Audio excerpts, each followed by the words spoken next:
Back now to a story that nobody else is talking about, certainly not ABC News because of a serious conflict of interest there, but the happiest place on earth, not so happy lately. 4 people have died at Disney resorts, 3 at Disney World in Florida and 1 at Disneyland in California, all in just 3 weeks' time. 2 people committing suicide, and Disney hasn't said a word about any of this because people dying at your theme park is not good for business. Joining us now for more on this, Chief Patient Officer at the Wellness Company and Addiction Medicine Specialist, Dr. Drew Pinsky.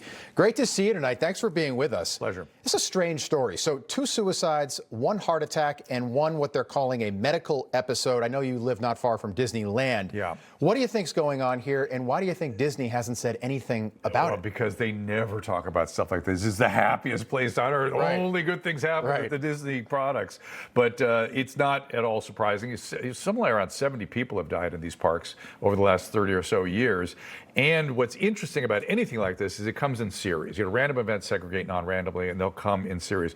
The thing that jumped out at me, though, was the suicides, because there are all these adults that are trying to live out some weird fantasy where Disney fulfills their unmet childhood needs or something, and you can easily see how that person can get depressed and feel like, I'm going to do it in the happiest place on earth. Okay. It's a very grandiose gesture, but it makes sense to me in terms of how the people that are unfulfilled are going there, and if they get depressed, how they might think of Disneyland as the place to do it. My favorite ride at Disney was the air-conditioned bus back to the airport, by the way. You know, it's wonderful for kids, but I will say my wife and I lived in California, I've told you this, and we went to Disneyland. We didn't have children at the time, and we just felt sort of strange. You know, and I know if you live in Florida or Southern California, that's part of life out there. Yes. But anywhere else, it's just kind of bizarre. And by the way, I think the reason they got rid of the Skyway was because people were jumping out of that. Yeah, there's a bridge in Rhode Island, the Mount Hope Bridge, that is a big spot for suicides because it's called the Mount Hope Bridge. But there's a bridge near my home called Suicide Bridge. Ooh. And they had to put up big fences and things because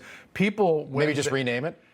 It's called the Colorado Street Bridge now, but it's the people who live there just call it the Suicide Bridge because it's a grandiose gesture sometimes that people want. They want people to feel their pain. Yeah. So one guy jumped in front of the monorail, which is just scary. Crazy. Imagine you've got children with you.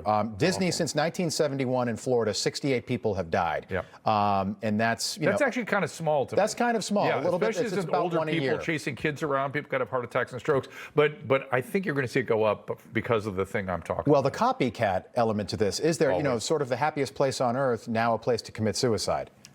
That's why they're not talking about it, and I suppose that's good because we don't want the copycats. Right. But I think it's going to start to be a thing. Information. Truth is freedom. Is Newsmax. It's real news for real people.